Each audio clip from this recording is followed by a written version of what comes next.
ಗಮನಿಸಿದ್ದೇನೆ ಪ್ರಚಾರಕ್ಕೆ. ಬಹುಶಃ ಮಧ್ಯಾಹ್ನದಲ್ಲೂ ಕೆಲವು ನಮ್ಮ ಮಾಧ್ಯಮದ ಸ್ನೇಹಿತರು ನೋಟಿಸ್ ಬಂದಿದೆ, ಕುಮಾರಸ್ವಾಮಿಗೆ ಮತ್ತೆ ಗಂಡಾಂತರ, ಲೋಕಾಯುಕ್ತದಿಂದ ಗಂಡಾಂತರ ಅಂತೇಳಿ. ಯಾವುದೇ ಕಾರಣಕ್ಕೂ ಕುಮಾರಸ್ವಾಮಿಗೆ ಯಾವುದೇ ಗಂಡಾಂತರ ಬರ್ತಕ್ಕಂಥ ಕೆಲಸ ಅಧಿಕಾರದಲ್ಲಿದ್ದಾಗ ಕಾನೂನು ಬಾಹಿರವಾಗಿ ಮಾಡ್ತಕ್ಕಂಥವನಲ್ಲ ನಾನು. ಎಂದೂ ಸಹ ಈ ಸರ್ಕಾರದಲ್ಲಿ ನನ್ನನ್ನು ಏನೂ ಮಾಡಲಿಕ್ಕೆ ಸಾಧ್ಯ ಇಲ್ಲ. ಇದು 2015ರಲ್ಲಿ ಯಾವ ಸಿದ್ದರಾಮಯ್ಯನವರ ಸರ್ಕಾರ ನಡೀತಾ ಇತ್ತು, ಆ ಸರ್ಕಾರದ ವಿರುದ್ಧ ಅವತ್ತೂ ಸಹ ನಾನು ವಿರೋಧ ಪಕ್ಷದ ಶಾಸಕನಾಗಿ ಸರ್ಕಾರದ ಹಲವಾರು ಪ್ರಕರಣಗಳನ್ನು ಮುಜುಗರ ಉಂಟು ಮಾಡತಕ್ಕಂಥ ಒಂದು ಪ್ರಸ್ತಾವನೆಗಳನ್ನು ಏನು ಮಾಡ್ತಾ ಇದ್ದೆ. ಅವತ್ತು ಈ ಕೇಸನ್ನು ಹಾಕ್ಸಿರ್ತಕ್ಕಂಥದ್ದು 2015ರಲ್ಲಿ. ಇವತ್ತು 2024 ಬಾರಿ ತನಿಖಾ ಹೇಳಿಕೆಗಳು ತಗೊಂಡಾಗಿದೆ. ಮತ್ತೆ ಇವತ್ತು ಕರೆದಿದ್ದಾರೆ. ಮೊನ್ನೆ ಯಡಿಯೂರಪ್ಪನವ್ರನ್ನು ಕರೆದಿದ್ರು ಅಂತ ಮಾಧ್ಯಮದಲ್ಲಿ ಗಮನಿಸಿದೆ. ಈ ಕೇಸನ್ನು ಹಾಕ್ಸಿರ್ತಕ್ಕಂಥದ್ದು 2015ರಲ್ಲಿ. ಇವತ್ತು 2024. ಈಗಾಗಲೇ ಹಲವಾರು ಬಾರಿ ತನಿಖಾ ಹೇಳಿಕೆಗಳು ತಗೊಂಡಾಗಿದೆ. ಮತ್ತೆ ಇವತ್ತು ಕರೆದಿದ್ದಾರೆ. ಮೊನ್ನೆ ಯಡಿಯೂರಪ್ಪನವ್ರನ್ನು ಕರೆದಿದ್ರು ಅಂತ ಮಾಧ್ಯಮದಲ್ಲಿ ಗಮನಿಸಿದೆ. ಇವತ್ತು ಕರೆದಿದ್ರು. ಇವತ್ತು ಬಂದು ನಾನು ಅವರು ಏನು ಪ್ರಶ್ನೆಗಳು ಕೇಳಿದ್ದಾರೆ ಎಲ್ಲ ಪ್ರಶ್ನೆಗಳಿಗೂ ಉತ್ತರ ಕೊಟ್ಟು ಬಂದಿದ್ದೇನೆ. ಇನ್ನು ಉಳಿದ ತನಿಖೆಗಳು ಮುಂದುವರಿಸ್ಕೋದ್ರಲ್ಲಿ ತನಿಖೆಯಲ್ಲಿ ಮುಂದುವರಿಸಿ ಏನೇನು ಕಾನೂನಿನ ವ್ಯಾಪ್ತಿಯೊಳಗೆ ಕ್ರಮ ತೆಗೆದುಕೋಬಹುದು, ತಗೊಳ್ತಕ್ಕಂಥದ್ದಕ್ಕೆ ಈ ಸರ್ಕಾರ ಮುಕ್ತವಾಗಿದೆ. ಸರ್, ಆಗ್ಲೂ 2014ರಲ್ಲಿ ಇದೇ ಸರ್ಕಾರ ಇದ್ದಿದ್ದು ಈಗಲೂ ಇದೇ ಸರ್ಕಾರ ಇದೆ. ಸಚಿವರು ತಕ್ಷಣ ಬಂದು ಪತ್ರಿಕಾಗೋಷ್ಠಿನ ಮಾಡ್ತಾರೆ, ಮಾಡಿ ಕುಮಾರಸ್ವಾಮಿ ಅವರ ಹೆಸರನ್ನ ನೋಡಿ. ನನ್ನ ಬಗ್ಗೆ ಏನು ಹೇಳಿಕೆಗಳು ಕೊಟ್ಟರಲ್ಲ, ಅವರೆಲ್ಲ ಮಹಾನುಭಾವರು ನನ್ನ ಮಂತ್ರಿಮಂಡಲದಲ್ಲೇ ಇದ್ದಾರಲ್ಲ. ಕಾಂಗ್ರೆಸ್ನವರೇ ಬಂದು ನಾನು ಮುಖ್ಯಮಂತ್ರಿ ಮಾಡ್ಕೊಂಡು ಕೂರಿಸ್ಕೊಂಡಿದ್ರಲ್ಲ 2018ರಲ್ಲಿ. 2015ರಲ್ಲಿ ನನ್ನ ಮೇಲೆ ಕೇಸ್ ಇವರೇ ಹಾಕ್ಸಿದ್ದಲ್ವೇ? ಯಾವ ಮುಖ ಇಟ್ಕೊಂಡು ನಾನು ಮುಖ್ಯಮಂತ್ರಿ ಮಾಡ್ಕೊಂಡಿದ್ರಿ ಇವರು? ಕೃಷ್ಣ ಬೈರೇಗೌಡರಿಗೆ ಅವತ್ತು ಗೊತ್ತಾಯಿಲ್ಲ ನಾನು ಮಂತ್ರಿಮಂಡಲದಲ್ಲಿ ಮಂತ್ರಿ ಆಗಲಿಕ್ಕೆ. ಯಾಕೆ ಒಪ್ಪಿಗೆ ಕೊಟ್ಟರು? ನಾನು ಇಂಥ ಅಪರಾಧ ಮಾಡಿದರೆ ಅವತ್ತು ನನ್ನ ಮಂತ್ರಿಮಂಡಲಕ್ಕೆ ಯಾಕೆ ಸೇರ್ಕೊಂಡಿದ್ರು ಅವರು? ಅವತ್ತು ಕುಮಾರಸ್ವಾಮಿ ಕೆಟ್ಟವನಿರಲಿಲ್ಲ ಅಲ್ವಾ? ಕುಮಾರಸ್ವಾಮಿ ಕೆಟ್ಟವನಿರಲಿಲ್ಲ. ಕುಮಾರಸ್ವಾಮಿ ಕಾನೂನು ಬಾಹಿರ ಚಟುವಟಿಕೆ ಮಾಡಿರಲಿಲ್ಲ. ಅವತ್ತು ನಾನು ಮಂತ್ರಿಮಂಡಲಕ್ಕೆ ಬಂದಾಗ ಉತ್ತೇಜಿತ ಪ್ರಾಯೋಜಿತ ನಾಳೆಯ ದಿನ ಈ ಸರ್ಕಾರ, ನಾನು ಬೆಳಗ್ಗೆನೂ ಗಮನಿಸಿದ್ದೇನೆ ಮುಖ್ಯಮಂತ್ರಿಗಳ ಹೇಳಿಕೆನ ಬೆಳಗ್ಗೆ ಗಮನಿಸಿದ್ದೇನೆ. ಅವರು ಹೇಳಿದ್ದಾರೆ, ನಾನು ಯಾರಿಗೂ ಎದುರೋ ಜಾಯಮಾನ ಅಲ್ಲ ಹೇಳಿದ್ದಾರೆ ಅಲ್ವೇ? FIR ಕಾಪಿ ಕೋರ್ಟ್ನಲ್ಲಿ FIR ಹಾಕಬೇಕು ಅಂತ ಹೇಳಿ ಡೈರೆಕ್ಷನ್ ಕೊಟ್ಟು ತೀರ್ಪು ಕೊಟ್ಟ ನಂತರ 48 ಗಂಟೆಗಳ ಕಾಲ FIR ಹಾಕಲಿಲ್ಲ.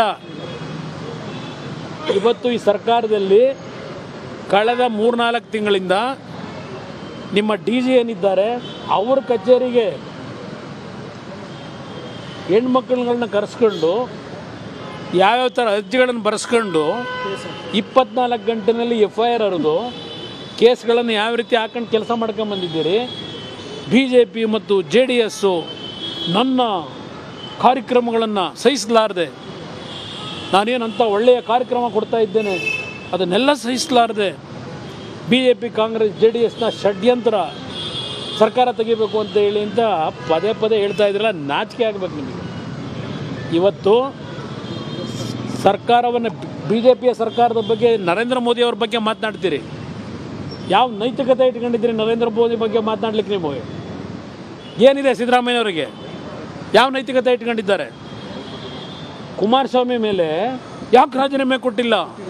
ಬೇಲ್ನಲ್ಲಿದ್ದಾರೆ. ಪದೇ ಅದನ್ನೇ 1,000 ಬಾರಿ ಹೇಳಾಗಿರಬೇಕು ಭಜನೆ. ಅದು ರಾಜೀನಾಮೆ ಯಾಕೆ ಕೊಟ್ಟಿಲ್ಲ? ಯಾಕೆ ಕೊಡಬೇಕು ನಾನು ರಾಜೀನಾಮೆ? ನಾನೇನು ಮಾಡಿದ್ದೀನಿ?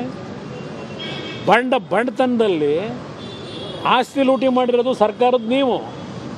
ನಾನೇನೂ ತಪ್ಪೇ ಮಾಡಿಲ್ಲ ಅಂತೇಳಿ ಬಣ್ಣತನದ ಹೊರಟಿದ್ದೀರಿ. ನಾನೇನು ತಪ್ಪು ಮಾಡಿದೆ, ನಾನೇಕಪ್ಪ ರಾಜೀನಾಮೆ ಕೊಡಲಿ? FIS ಜಾಮೀನು ತಗೊಂಡಿದ್ದೀನಿ. ಜಾಮೀನು ಯಾಕೆ ತಗೊಂಡೆ? 100 ಬಾರಿ ಹೇಳಿದ್ದೀನಿ. 2013ರಲ್ಲಿ ನೀವು ಮುಖ್ಯಮಂತ್ರಿ ಆಗಿ ಒಬ್ಬ ಕೆಂಪಣ್ಣ ಅಂತ ಒಬ್ಬನ ಇಟ್ಕೊಂಡಿದ್ರಲ್ಲ, ಕಾನೂನು ನಡೆದು ನಿಮ್ಮ ಪೊಲೀಸ್ ಇಲಾಖೆಯ ಎಕ್ಸ್ಪರ್ಟು ನೀವು. ಪಾರದರ್ಶಕ ಆಡಳಿತವ ನಿಮ್ಮದು. ಕೇಂದ್ರ ಸರ್ಕಾರ ವಿರೋಧ ಪಕ್ಷಗಳನ್ನು ಬಗ್ ಬಡಿತಾರೆ, ನೀವೇನು ಮಾಡ್ತಾ ಇದ್ದೀರಿ? ನಿಮ್ಮ ಕೆಲಸ ಏನು? ಇವತ್ತಿಲ್ಲಿ ಬಂದಿದ್ದೀನಲ್ಲ, ನಾನಿಲ್ಲೇನು ತಪ್ಪು ಮಾಡಿ ಬಂದಿಲ್ಲ, ನಾನೇನು ಕಾನೂನು ಬಾಹಿರವಾಗಿ ಆದೇಶ ಮಾಡಿ ಬಂದಿಲ್ಲ. ಇಲ್ಲಿ ಎಸ್ ಬರಲಿಕ್ಕೆ ಹೇಳಿದ್ದಾರೆ, ಮಧ್ಯಾಹ್ನದಿಂದಲೇ ಹೇಳ್ತಾ ಇದ್ದೀರಿ, 3 ದಿವಸದಿಂದ ನೋಟಿಸ್ ಕೊಟ್ಟರು ಅಂತ ಹೇಳಿದಲ್ಲ. ಈಗ ಚರ್ಚೆ ಮಾಡಲ್ಲ. ನಾನೇ ಸ್ವಯಂ ಪ್ರೇರಣೆಯಿಂದ ಇವತ್ತು ಬಂದು ಆ ಅಧಿಕಾರಿಗಳಿಗೆ ಏನು ಕೇಳಿದ್ದಾರೆ ಎಲ್ಲದಕ್ಕೂ ನನ್ನ ಉತ್ತರ ಏನು ಕೊಡಬೇಕು ಕೊಟ್ಟಿದ್ದೇನೆ. ನಾಳೆಯ ದಿನ ಕೊಡ್ತೀನಿ, ಬನ್ನಿ. ನಾಳೆ 11 ಗಂಟೆಗೆ ಬನ್ನಿ.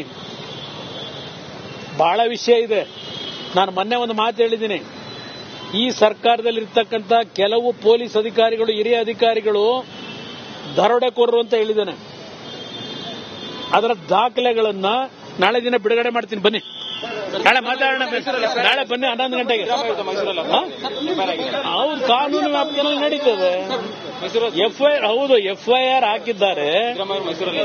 ಇವರು ಈ ಅಧಿಕಾರಿಗಳನ್ನ ಇಟ್ಕೊಂಡು ಯಾವ ತನಿಖೆ ಮಾಡಿಸ್ತಾರೆ? FIR ಆಗಿದೆ, ತನಿಖೆಯಾಗಿ ನಡೀತಿದೆ, ನೋಡೋಣಂತೆ. ಯಾರು? ಮುಖ್ಯಮಂತ್ರಿಗಳು ಅರ್ಧ ರಾತ್ರಿ ಬೆಚ್ಚ ಬಿದ್ದು ಕೂತ್ಕೊತಾರಲ್ಲ. ಮೊನ್ನೆ ರಾತ್ರಿನೂ ಅರ್ಧ ರಾತ್ರಿ ಎದ್ದು ಡಾಕ್ಟರ್ ಕರೆಸ್ಕೊಂಡ್ರಲ್ಲ. ಹೆದರಿಕೆಯಲ್ಲಿ ಕರೆಸ್ಕೊಂಡ್ರು. ಯಾಕೆ ಕರೆಸ್ಕೊಂಡ್ರಂತೆ? ನನ್ ಮತ್ತೆ ಬರೋ ಅಂತ ಅವಶ್ಯಕತೆ ಇಲ್ಲ. ಅವ್ರೇನು ಕೇಳಿದ್ದಾರೆ ಎಲ್ಲ ಕೊಟ್ಟಾಗಿದೆ. ಯಾರು ಗಾಬರಿ ಆಗಬೇಡಿ. ಪಾಪ ನಿಮ್ಗೇನಾದ್ರು ನನ್ನ ಗಂಡಾಂತರ ಅಂತೇಳಿ ಅನುಕಂಪನ ಪಡಬೇಡಿ ನನ್ನ ಮೇಲೆ.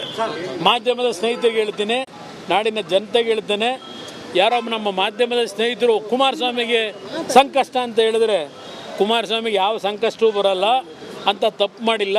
ನಾಡಿನ ಜನತೆಗೆ ಹೇಳ್ತೇನೆ, ನಮ್ಮ ಮಾಧ್ಯಮದ ಸ್ನೇಹಿತರು ಬಹಳ ಜನ ಇದ್ದೀರಿ ನನಗೆ ಆತ್ಮೀಯರು.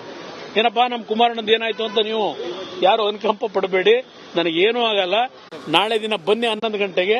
ಹಲವಾರು ವಿಷಯಗಳನ್ನ ಸುದೀರ್ಘವಾಗಿ ಚರ್ಚೆ ಮಾಡೋಣ.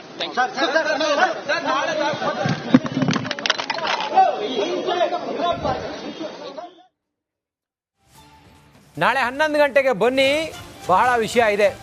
ಕುಮಾರಸ್ವಾಮಿ ಹೇಳಿದ್ದು ಮಾನ್ಯ ಕೇಂದ್ರ ಸಚಿವರು. ಈ ಸರ್ಕಾರದಲ್ಲಿರುವ ಹಲವು ಅಧಿಕಾರಿಗಳು ದಾಖಲೆ ಸಹಿತ ನಾಳೆ ಬೆಳಿಗ್ಗೆ 11 ಗಂಟೆಗೆ ಎಲ್ಲವನ್ನ ರಿಲೀಸ್ ಮಾಡ್ತೀನಿ. ಗಂಗೇನಹಳ್ಳಿ ಡಿನೋಟಿಫಿಕೇಶನ್ ಪ್ರಕರಣದ ಕುರಿತಾಗಿ ಇವತ್ತು ಲೋಕಾಯುಕ್ತ ತನಿಖೆಗೆ ಬಂದ HD ಕುಮಾರಸ್ವಾಮಿ, ನಾನು ಇಲ್ಲಿ ತಪ್ಪು ಮಾಡಿ ಬಂದಿದ್ದೇನಂತ ನಾನು ಹೇಳೋದಿಲ್ಲ. ಸ್ವಯಂ ಪ್ರೇರಣೆಯಿಂದ ಬಂದು ವಿಚಾರಣೆಗೆ ಬಂದಿದ್ದೇನೆ. ನಾಳೆ 11 ಗಂಟೆಗೆ ಬನ್ನಿ, ಬಹಳಷ್ಟು ವಿಚಾರಗಳು ಹೇಳೋದಿದೆ. ಈ ಸರ್ಕಾರದಲ್ಲಿರುವ ಹಲವು ಅಧಿಕಾರಿಗಳ ದರೋಡೆಕೋರರು ಅವರು ಯಾರು ಅನ್ನೋದನ್ನ ದಾಖಲೆ ಸಹಿತ ನಾಳೆ ಬೆಳಿಗ್ಗೆ 11 ಗಂಟೆಗೆ ರಿಲೀಸ್ ಮಾಡ್ತೀನಿ. ಗಂಗೇನಹಳ್ಳಿ ಡಿನೋಟಿಫಿಕೇಶನ್ ಪ್ರಕರಣದ ಕುರಿತಾಗಿ ವಿಚಾರಣೆಗೆ ಹಾಜರಾದ ಮಾನ್ಯ ಕೇಂದ್ರ ಸಚಿವ ಕುಮಾರಸ್ವಾಮಿ, ನಾನು ಇಲ್ಲಿಗೆ ತಪ್ಪು ಮಾಡಿ ವಿಚಾರಣೆಗೆ ಬಂದಿಲ್ಲ.